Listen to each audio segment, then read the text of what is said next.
کیا آپ کو لگتا ہے کہ گوگل ارتھ نے دنیا کا چپا چپا چھان مارا ہے؟ غلط۔ اس دنیا میں ایک ایسی جگہ آج بھی موجود ہے جو سیٹلائٹ کی نظروں سے اوجھل ہے، جہاں لوہے اور پگھلے ہوئے تانبے کی ایک دیوار کھڑی ہے اور اس دیوار کے پیچھے خاموشی نہیں ہے۔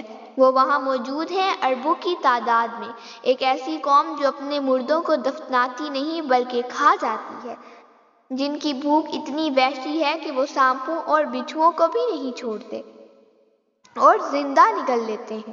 تاریخ کی کتابیں کہتی ہیں کہ وہ انسان ہیں، لیکن ان کے چہرے ڈھال جیسے چپٹے ہیں، اور کچھ روایات کے مطابق ان کے کان اتنے بڑے ہیں کہ وہ انہیں کمبل کی طرح اوڑھ کر سوتے ہیں۔ آپ نے یاجوج ماجوج کا نام تو سنا ہوگا۔ ان کی رہائی کا وقت شاید بہت قریب آ چکا ہے۔ آئیے چلتے ہیں اس دیوار کی اس پار جہاں آپ کا سب سے خوفناک ڈراونا خواب حقیقت بننے والا ہے۔ کہانی شروع ہوتی ہے ہزاروں سال پہلے، جب بادشاہ ذوالقرنین ایک تنگ پہاڑی درے پر پہنچتے ہیں۔ وہاں کے لوگ خوف سے کانپ رہے تھے۔ پہاڑوں کے پیچھے سے ایک وحشی قوم آتی ہے جو ان کی فصلیں کھا جاتی ہے اور انہیں مار ڈالتی ہے۔ ذوالقرنین نے فیصلہ کیا کہ وہ صرف پتھروں کی دیوار نہیں بنائیں گے، بلکہ دھات کی سائنس کا ایک نمونہ پیش کریں گے جو قیامت تک نہ ٹوٹے۔ ذرا منظر دیکھیں۔ لوہے کے دیوار ہیکل بلاکس پہاڑوں کے درمیان چن دیے گئے، پھر آگ بھڑکائی گئی، اور جب لوہا آگ کی طرح سرخ ہو گیا تو اس پر پگھلا ہوا تانبا ڈال دیا گیا۔ سائنسدان جانتے ہیں کہ جب لوہے اور تانبے کو ملایا جائے تو وہ پیتل یا کانسی جیسا سخت ترین مرکب بن جاتا ہے۔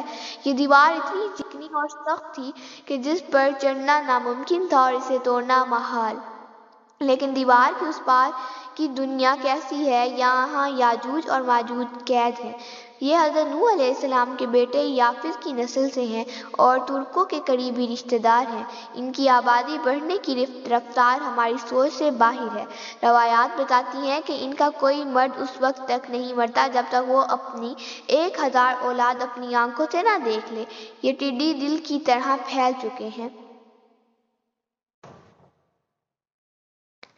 یہ ہر روز صبح اٹھتے ہیں، اپنے اوزار اٹھاتے ہیں اور پاگلوں کی طرح دیوار کو کچلنا شروع کر دیتے ہیں۔ شام ہوتے دیوار کاغذ کی طرح باریک ہو جاتی ہے۔ دوسری طرف سے سورج کی کرنیں نظر آنے لگتی ہیں۔ آزادی صرف 1 انچ دور رہ جاتی ہے۔ ان کا نگران خوش ہو کر کہتا ہے، بس باقی کل توڑیں گے، لیکن اگلی صبح دیوار پھر سے جڑی ہوئی ملتی ہے، اتنی ہی موٹی، اتنی ہی سخت۔ ہزاروں سالوں سے یہ مایوسی ان کا مقدر ہے۔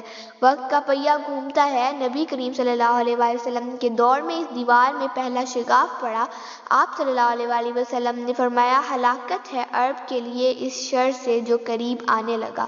پھر زمانہ آخر تک دجال قتل ہو چکا ہے۔ حضرت عیسیٰ علیہ السلام دنیا میں انصاف قائم کر چکے ہیں۔ دنیا پرسکون ہے، لیکن اچانک اللہ کی طرف سے حضرت عیسیٰ علیہ السلام کو ایک ہنگامی وحی آتی ہے، اے عیسیٰ، اپنے ساتھیوں کو لے کر فوراً کوہ طور پر پناہ لے لو، کیونکہ میں نے اپنی ایسی مخلوق کھول دی ہے جس سے لڑنے کی طاقت کسی انسان میں نہیں، یہاں تک کہ تم میں بھی نہیں۔ اسی لمحے دیوار کے پیچھے تاریخ بدلنے والی ہے۔ یاجوج ماجوج حسب معمول دیوار کھود رہے ہیں۔ دیوار ٹوٹنے کے قریب ہے۔ سردار ہمیشہ کی طرح کہنے والا ہے، کل توڑیں گے، لیکن آج اللہ کی رضا سے اس کی زبان سے وہ لفظ نکل جاتا ہے، چلو واپس چلتے ہیں، انشاءاللہ، اگر اللہ نے چاہا تو کل اسے توڑیں گے۔ یہ انشاءاللہ وہ چابی تھی جس کی کمی تھی۔ اگلی صبح دیوار ویسی ہی ٹوٹی ہوئی ملتی ہے۔ ایک آخری دھکا اور دھڑم، دیوار گر جاتی ہے۔ قرآن کہتا ہے، وہ ہر بلندی سے پھسلتے ہوئے آئیں گے۔ اب زمین پر جو ہوگا وہ قیامت سے کم نہیں۔ یہ سب سے پہلے اسرائیل میں موجود بحیرہ طبریہ پر ٹوٹ پڑیں گے۔ یہ اس جھیل کا سارا پانی پی جائیں گے۔ جب ان کا آخری لشکر وہاں پہنچے گا تو جھیل سوکھ چکی ہوگی، دھول اڑ رہی ہوگی۔ وہ حیرت سے کہیں گے، یہاں کبھی پانی ہوا کرتا تھا۔ یہ دریا خشک کر دیں گے، کھیت کھا جائیں گے۔ روایات کے مطابق زمین پر کوئی جاندار نہیں بچے گا، یہ سانپ، بچھو اور درندے تک کھا جائیں گے۔ انسان گلوں میں چھپ جائیں گے اور زمین پر وحشت کا راج ہوگا۔ جب زمین پر کوئی مارنے کے لیے نہیں بچے گا تو ان کا تکبر پاگل پن میں بدل جائے گا۔ وہ چیخ کر کہیں گے ہم نے زمین والوں کو ختم کر دیا، آؤ اب آسمان والوں کا قصہ پاک کریں۔ یہ اپنے تیر اور نیزے پوری طاقت سے آسمان کی طرف پھینکیں گے۔ اللہ ان کو آزمائش میں ڈالنے کے لیے ان کے تیروں کو خون آلود کر کے واپس لوٹائے گا۔ وہ خوشی سے ناچیں گے اور کہیں گے نعوذ باللہ، ہم نے خدا کو بھی مار دیا۔ ادھر کوہ طور پر مسلمانوں کا برا حال ہوگا، بھوک ایسی کہ بیل کا ایک سر 100 دینار سے مہنگا ہوگا۔ اس حال میں اللہ کے ذکر سے ان کا پیٹ بھرے گا۔ ظلم جب حد سے بڑھتا ہے تو مٹ جاتا ہے۔ حضرت عیسیٰ علیہ السلام کے حضور ہاتھ اٹھائیں گے اور اللہ ان کی گردنوں میں ایک کیڑا پیدا کر دے گا اور پھر ایک ہی لمحے میں کروڑوں یاجوج ماجوج مر جائیں گے۔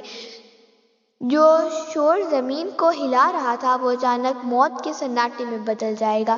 مسلمان کوہ طور سے نیچے اتریں گے تو زمین پر کہیں بھی پاؤں رکھنے کی جگہ نہیں ہوگی، ہر طرف لاشیں اور بدبو پھیلی ہوگی۔